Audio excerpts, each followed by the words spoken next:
Bismillahirrahmanirrahim. Assalamualaikum warahmatullahi wabarakatuh. Alhamdulillah. Alhamdulillahillazi nahmaduhu wa nasta'inuhu wa nastaghfiruh. Wa na'udzu billahi min shururi anfusina wa min sayyiati a'malina. Man yahdihillahu fala mudhillalah wa may yudlil fala hadiyalah. Asyhadu an la ilaha illallah wahdahu la syarikalah wa asyhadu anna Muhammadan abduhu wa rasuluh. Allahumma shalli wa sallim ala nabiyyina Muhammadin wa ala alihi wa sahbihi wa tabi'in ajmain. Qala Allah ta'ala fi kitabil karim. A'udzu billahi minasyaitonir rajim. Ya ayyuhalladzina amanu taqullaha wa qulu qawlan sadida yuslih lakum a'malakum wa yaghfir lakum dzunubakum wa may yuti'illaha wa rasulahu faqad faza fawzan azima. Raditu billahi rabba wa bil islami dina wa bi Muhammadin nabiyya wa rasulah. Para jemaah sekalian yang kami hormati, yang kami muliakan, insyaallah dimuliakan oleh Allah Subhanahu wa taala.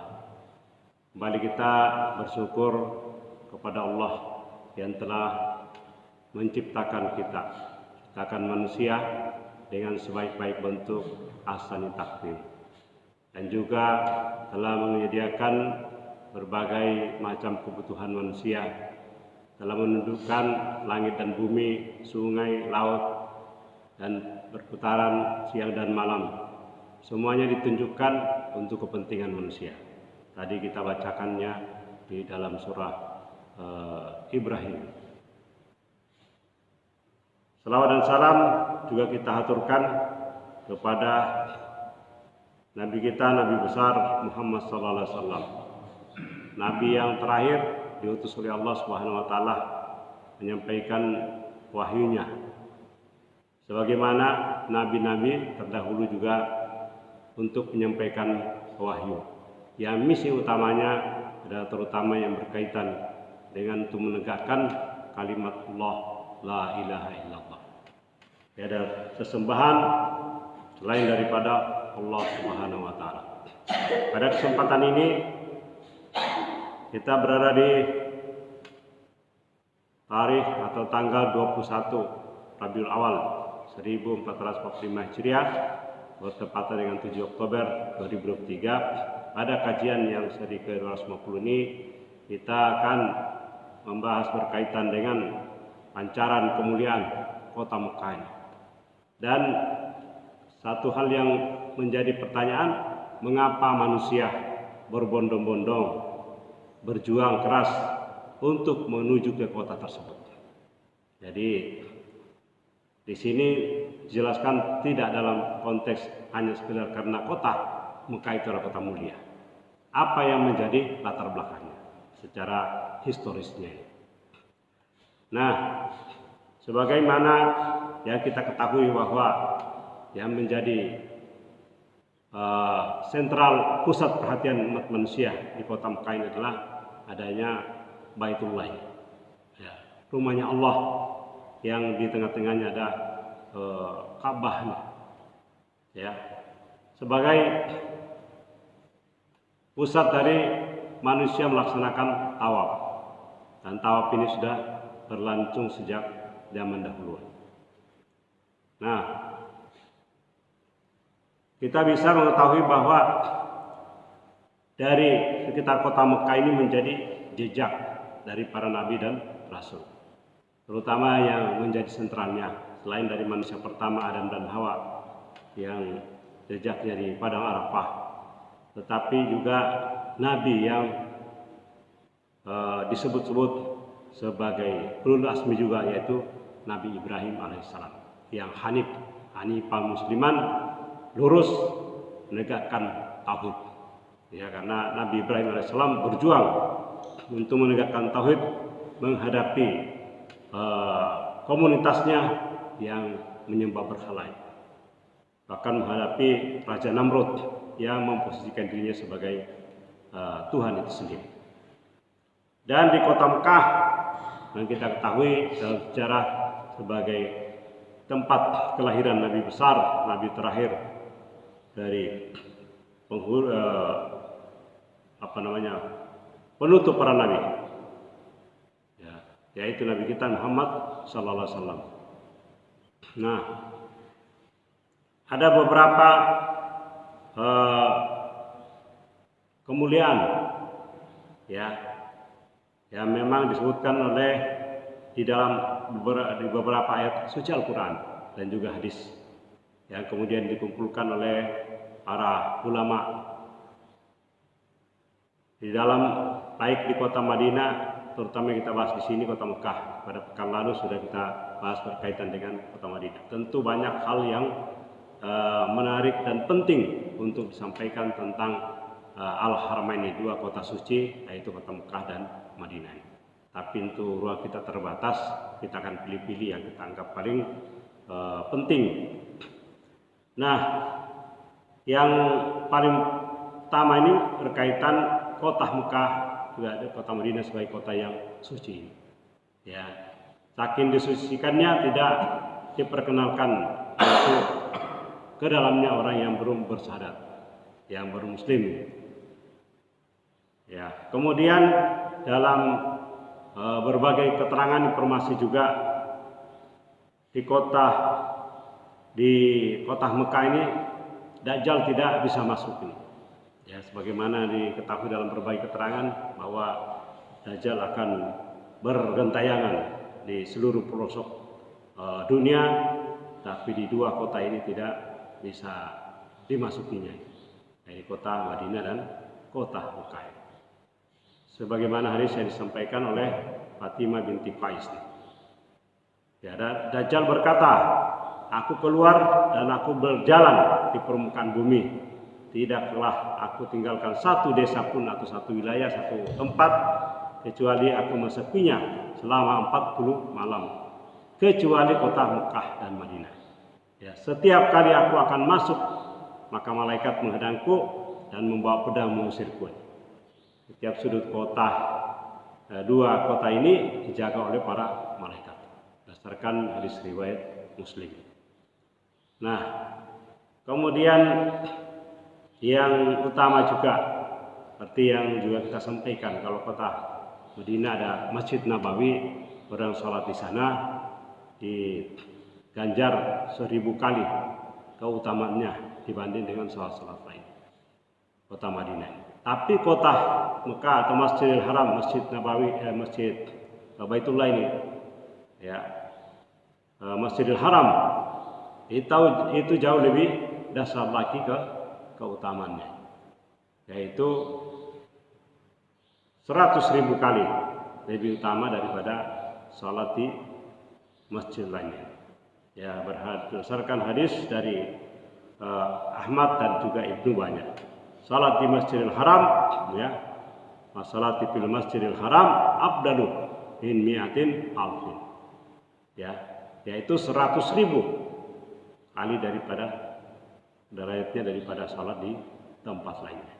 Jadi luar biasa nih kalau umur kita orang Islam ini memang yang saya sering katakan dikasih dalam dua konteks, yaitu konteks waktu dan tempat, yang mana ada ruang pelipat gandaan pahala.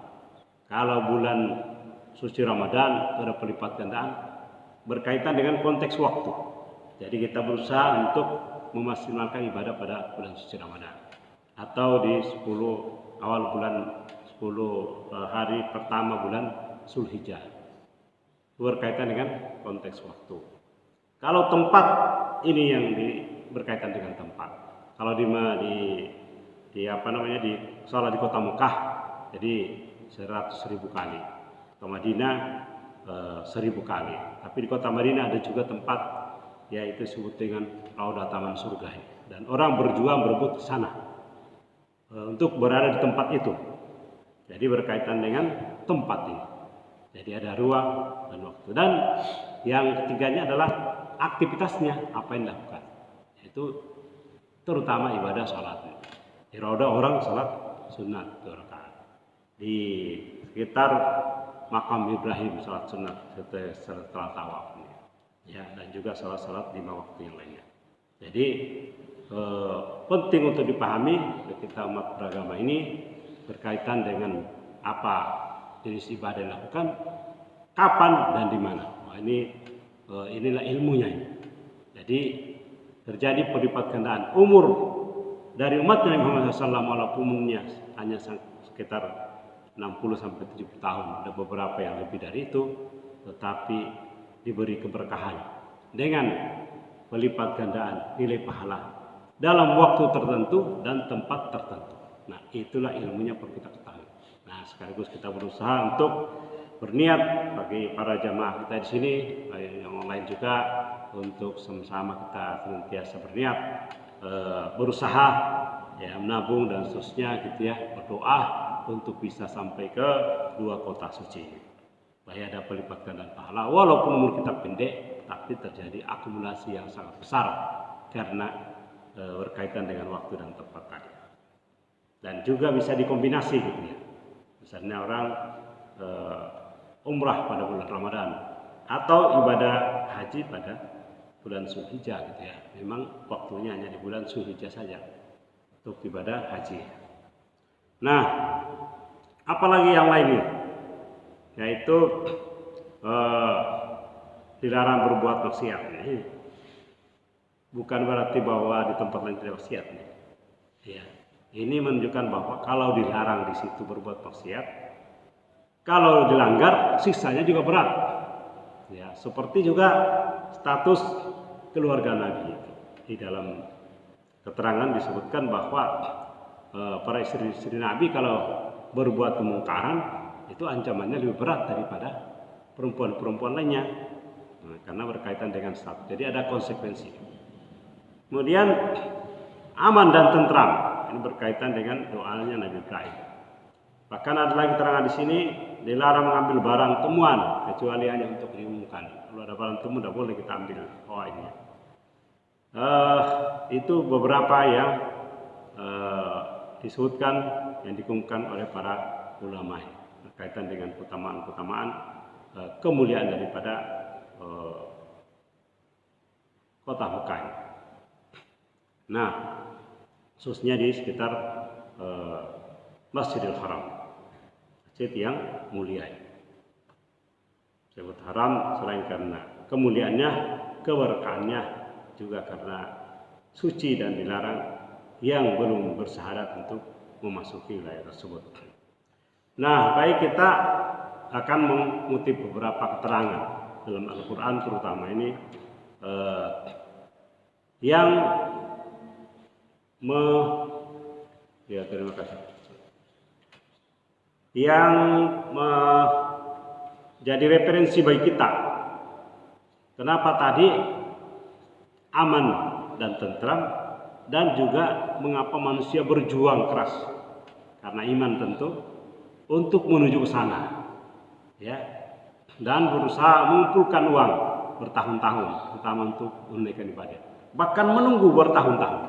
Bayangkan kalau mendaftar sekarang ini untuk ibadah haji harus menunggu belasan bahkan puluhan tahun. Beberapa tempat termasuk di Palembang ini termasuk yang puluhan tahun, mungkin 20 tahun kalau mau daftar sekarang ini. Lebih dari situ ada yang masih belasan. Terutama untuk wilayah yang penduduk muslimnya, penduduknya kurang, dan juga ada non muslimnya gitu ya. Nah, jadi yang pertama ini kita ambil ada sebuah perdebatan pada zaman dahulu, pada era Nabi Muhammad SAW, awal Islam datang, awal didakwahkannya kepada mereka, para ahli kitab itu mewacanakan, menganggap atau punya konstruksi berpikir bahwa rumah yang pertama dibangun itu adalah Baitul Maqdis. Kemudian Allah menurunkan ayatnya ini untuk membantahnya. Jadi disebutkan di surah Ibrahim, surah yang surah Muhammad, surah Ali Imran ya. Jadi ada beberapa surah yang banyak menjelaskan berkaitan dengan kedudukan kota suci Mekah, khususnya Masjidil Haram. Yang pertama surah Ali Imran, kemudian surah Ibrahim yang beberapa ayat kita bacakan tadi, dan juga di surah Al-Baqarah. Ya.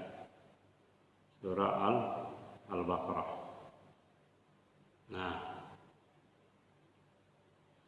A'udzubillahi minasyaitonirrajim. Inna awwala baitin wudi'a lin-nasi lillazi Bakkah mubarakan wa hudan lil alamin. Sesungguhnya rumah ibadah pertama, jelas-jelas dikasebutkan ini awwal baitin.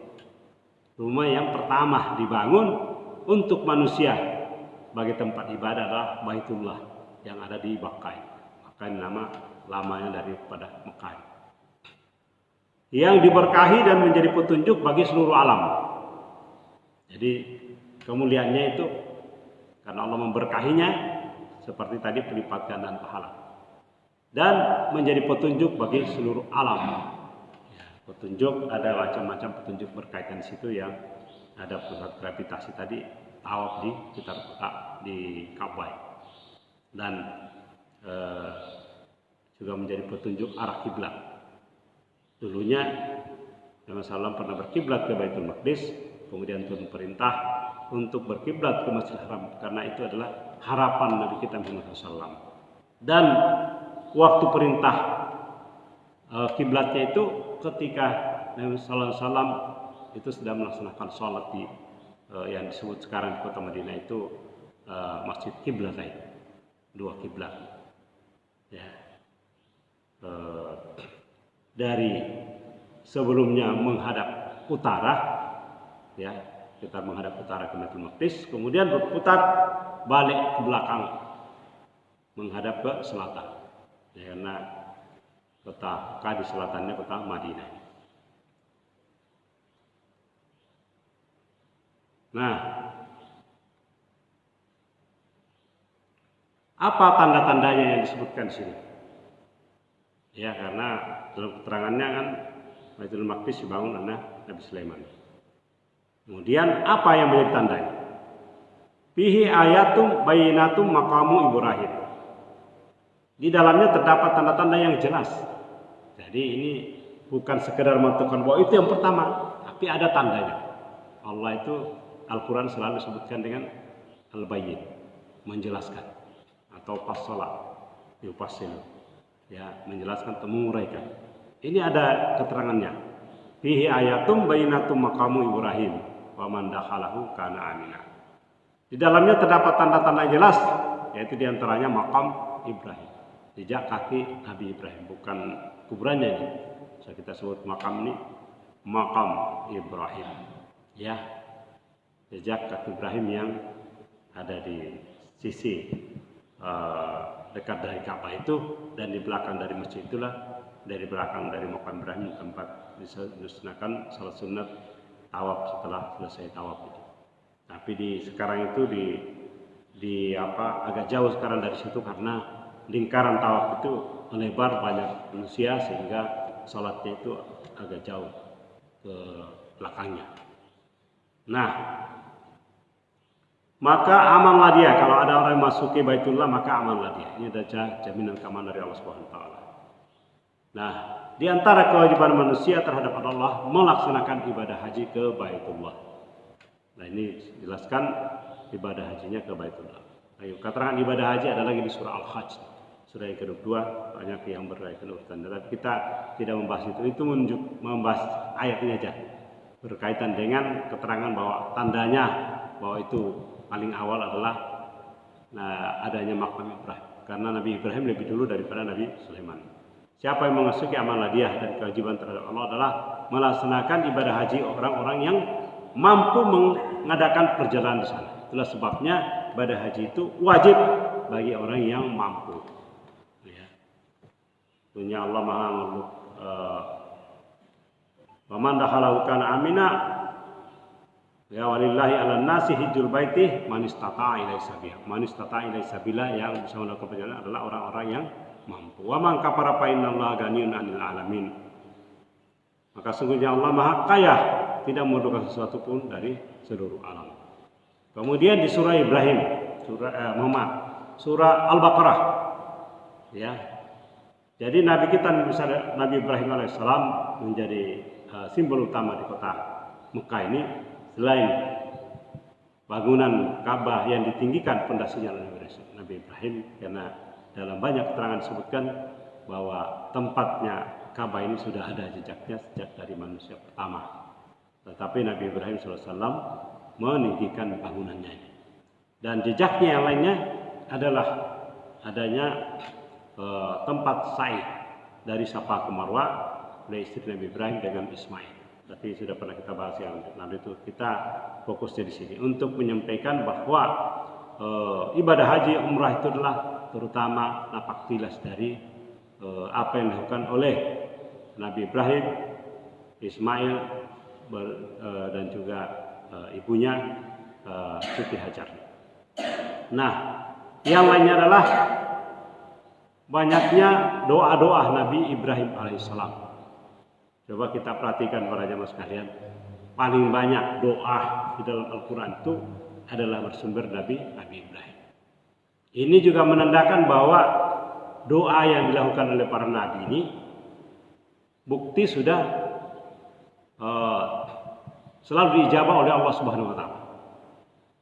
Jadi doa-doa yang disampaikan oleh para nabi dalam Al-Quran ini bukan sesuatu yang sifatnya ahistoris.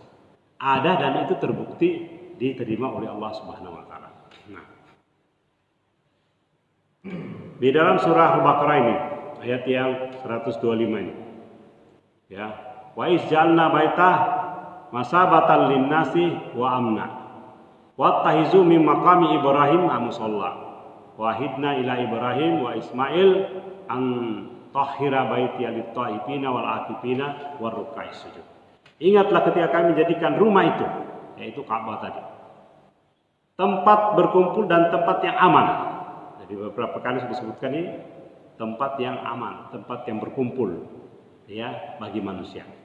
Ingatlah ketika katakan, jadikanlah sebagian makam Ibrahim ini sebagai tempat salat. Memang kita diperintah untuk salat situ, ya. Jadikanlah sebagian tempat makam Ibrahim sebagai tempat salat, ya. Kami wasiatkan kepada Ibrahim dan Ismail, bersihkanlah rumahku, tidak sekedar meninggikan bangunan, tapi juga untuk membersihkannya, untuk orang-orang yang tawaf, yang itikaf, serta orang yang ruku dan sujud, yaitu melaksanakan sholat.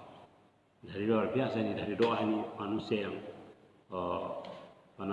dicintai oleh Allah Subhanahu wa taala sampai berlaku sekarang. Itulah pentingnya kita ikuti doa-doanya Nabi Ibrahim alaihissalam.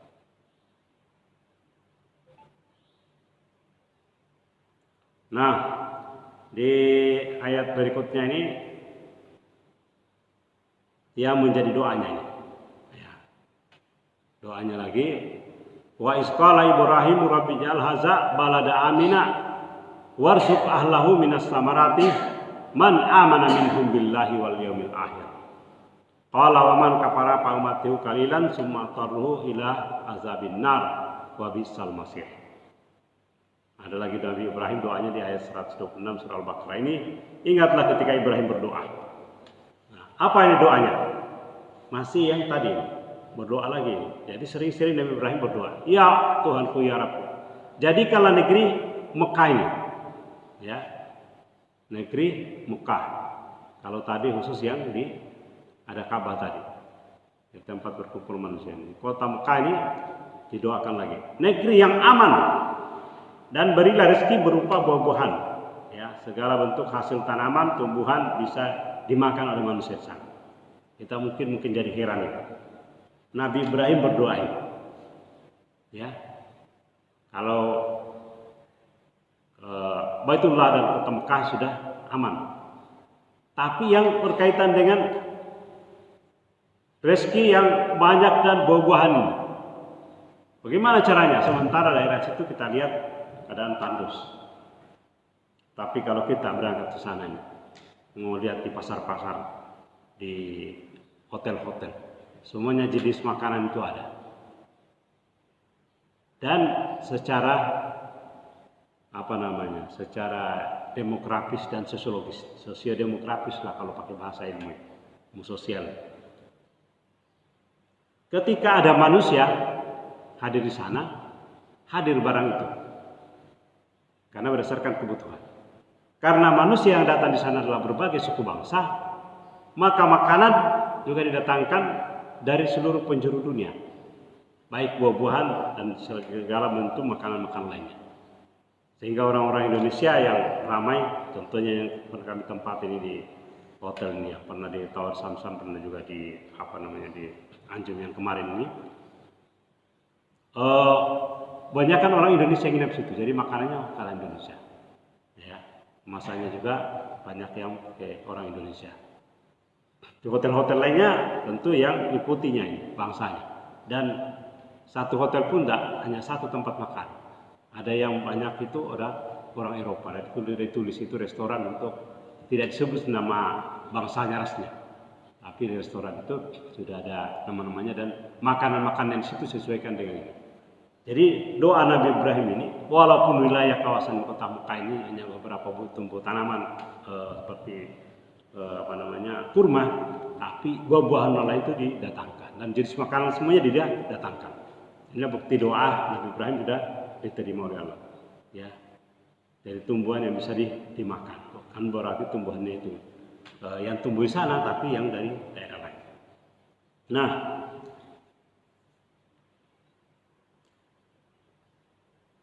siapa yang ditujukan ini? Memang dikhususkan di sini di ayat ini itu kepada penduduknya itu orang-orang yang beriman di antara mereka.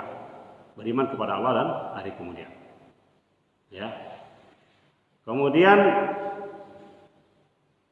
keterangannya yang menunjukkan bahwa Nabi Ibrahim lah yang meninggikan pondasi Baitullah. Ya.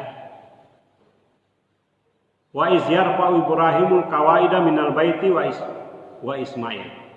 Rabbana taqabbal minna innaka antas samiul alim. Ingatlah ketika Ibrahim meninggikan pondasi Baitullah bersama dengan Ismail. Sama-sama dengan anaknya ini kerjasama. Jadi keluarga ini kerjasama untuk membangun Baitullah, rumahnya Allah. Dan dia berdoa. Ya, mereka berdoa, ya Tuhan kami, terimalah amal dari kami.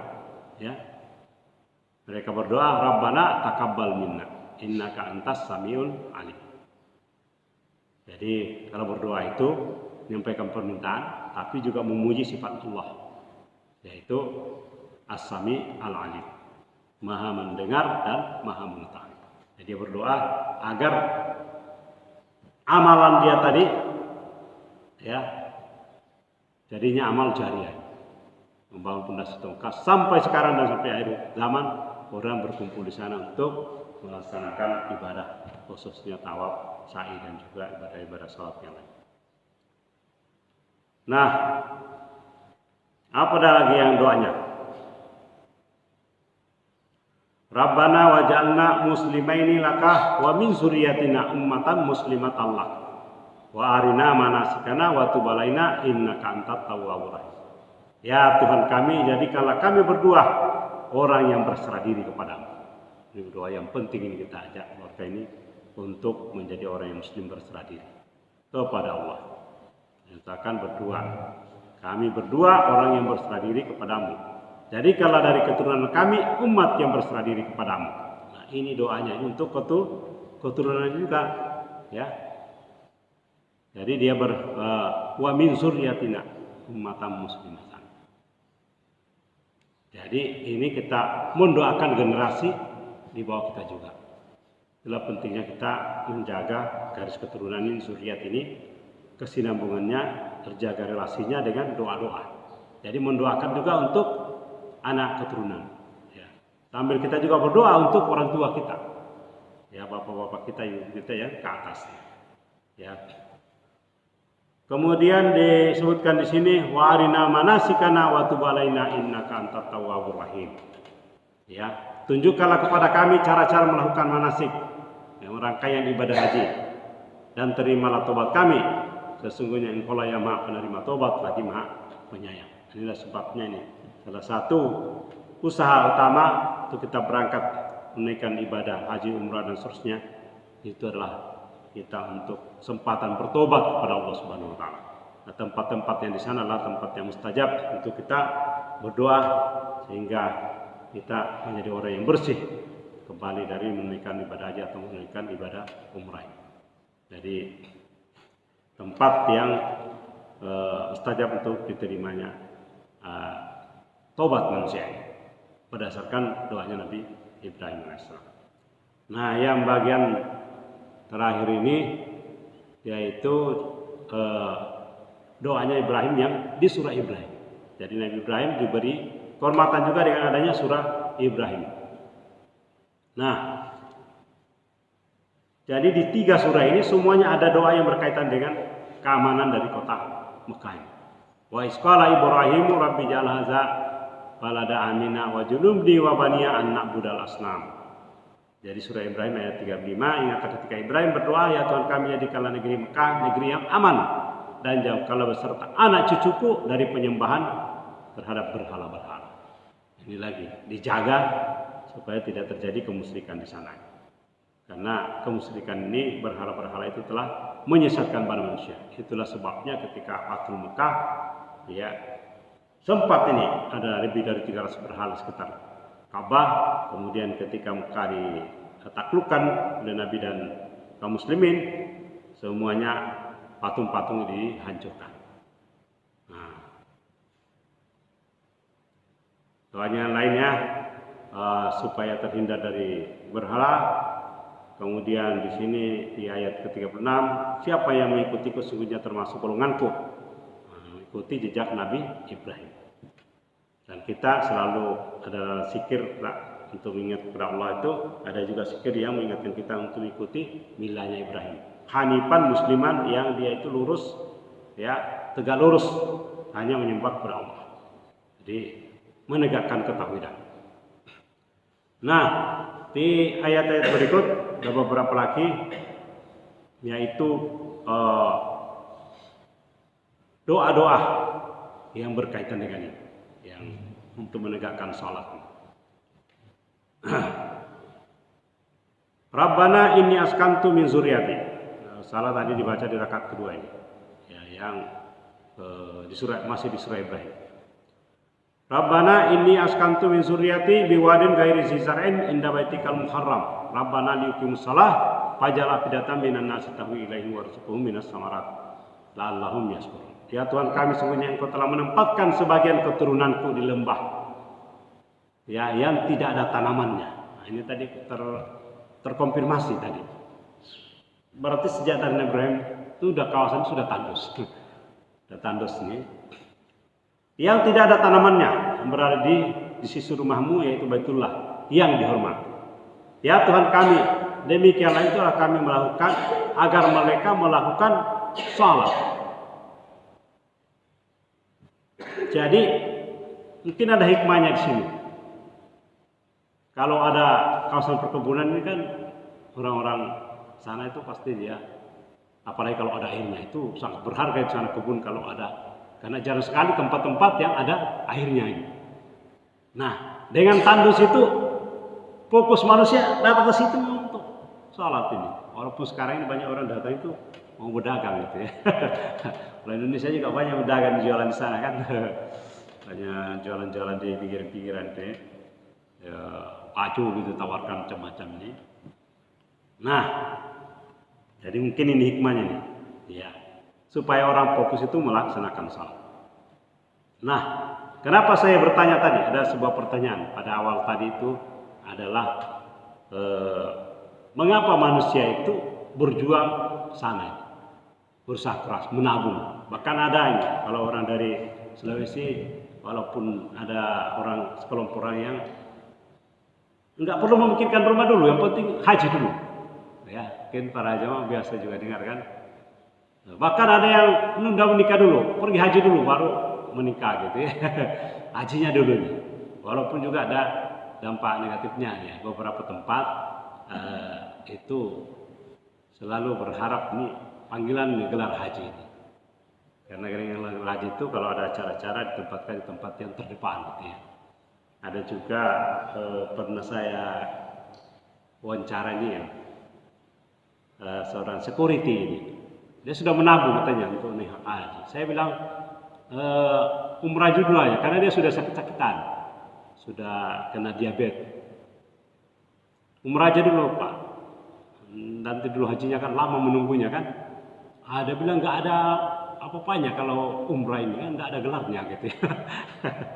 Nah ini, kalau akhirnya belum sempat berangkat meninggal dunia gitu ya. Mudah-mudahan tetap dia terima karena dia sudah niat ya, sudah menabung ini. Mudah-mudahan sudah diterima ini pahala hajinya ini. Nah, apa yang terjadi nih?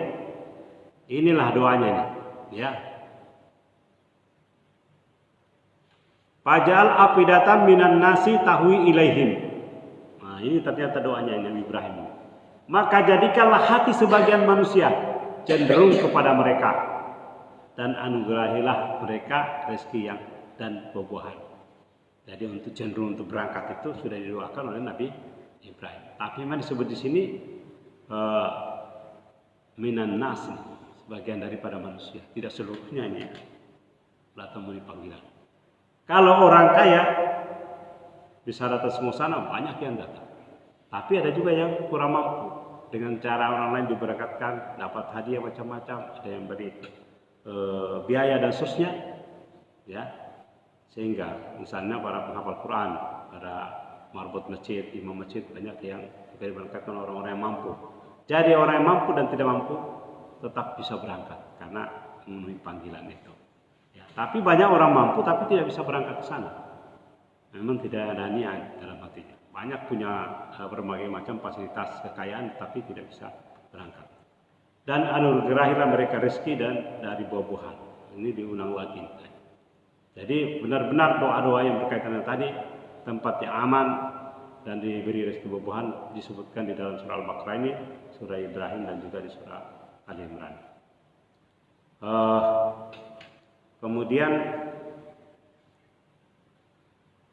Rabbana Rabbi jalni muqimas shalah wa min zurriyyati Rabbana wa taqabbal du'a.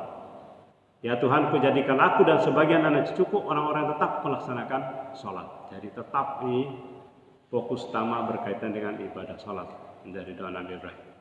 Ya, kita diperkenalkan doanya. Nah, para jamaah sekalian, di ujung dari doa Ibrahim ini, di surah Ibrahim, menjadi juga ujung dari pertemuan kita ini. Ya, yaitu Rabbana firli wali walidayya walil mu'minina yauma yaqumul hisab. Nah, ini doa untuk orang tua kita ini. Ya Tuhan kami, ampunilah aku, kedua orang tuaku dan orang-orang mukmin pada hari diadakannya perhitungan, yaitu hari kiamat, yaumal hisab. Jadi doanya Nabi Ibrahim tadi ini untuk dirinya, keluarganya, anak cucunya, dan juga untuk orang-orang mukmin. Jadi luas konteksnya. Jadi hendaklah kita berdoa ini kan untuk juga mendoakan orang-orang mukmin. Biasanya kalau khatib itu kan di awal doanya itu mendoakan untuk mukminin wal mukminat, baik laki-laki, orang-orang mukmin laki-laki dan perempuan. Tidak kecuali di mana saja berada. Kita kenal atau tidak kenal, tetap kita doakan. Inilah konteksnya di mana manusia ini dalam orang-orang yang beriman selalu terkoneksi antara satu dan lain melalui doa. Jadi saling connecting antara satu dengan yang lain, tapi mereka tidak saling kenal. Dengan adanya doa, ini luar biasanya. Jadi ada kesatuan unity dari para muslim ini yang menjadi ikhwana itu bersaudara, yaitu melalui doa. Yang kita tidak kenal, tidak kenal orangnya, mungkin berada di tempat lain, bahkan generasi sebelum kita dan juga akan datang itu berlaku karena sifatnya mukminin wal mukminat. Kalau orang pakai isim katanya itu berlaku seperti sifat Ar-Rahman Ar-Rahim. Dia pakai isim itu menunjukkan bahwa dulu, sekarang dan akan datang Allah itu tak punya sifat yang Maha Pengasih dan Maha Penyayang. Nah, di ujung dari doa-doa Nabi Ibrahim alaihissalam ini, yaitu senantiasa berdoa tidak hanya untuk dirinya sendiri, kedua orang tuanya, anak cucunya, dan juga kepada orang-orang mukmin, terutama agar mereka bisa siap menghadapi yaumul hisab, hari pembalasan, hari perhitungan. Saya kira inilah pelajaran yang berharga kita dapatkan dari beberapa ayat ini. Kemuliaan kota Mekah dan juga khususnya di sini Baitullah ya Masjidil Haram. Semoga kita semua dimudahkan oleh Allah Subhanahu wa taala untuk berangkat ke sana, baik untuk melaksanakan ibadah haji maupun ibadah umrahnya. Dan mengambil pelajaran dari Nabi Ibrahim untuk banyak-banyak berdoa, karena di dalam Al-Qur'an banyak doa-doa Ibrahim. Syukur-syukur kita bisa hafal, kita baca pada saat sholat, ya, baik di surah Al-Imran, surah Al-Baqarah, surah Ibrahim, dan juga beberapa lagi surah lain yang ada di dalam Al-Qur'an. Demikian kurang lebihnya mohon dimaafkan. Billahi fisabilil haq. Mari kita tutup dengan doa kafaratul majelis. Subhanakallahumma wa bihamdika asyhadu an la ilaha illa anta astaghfiruka wa atubu ilaik. Assalamualaikum warahmatullahi wabarakatuh.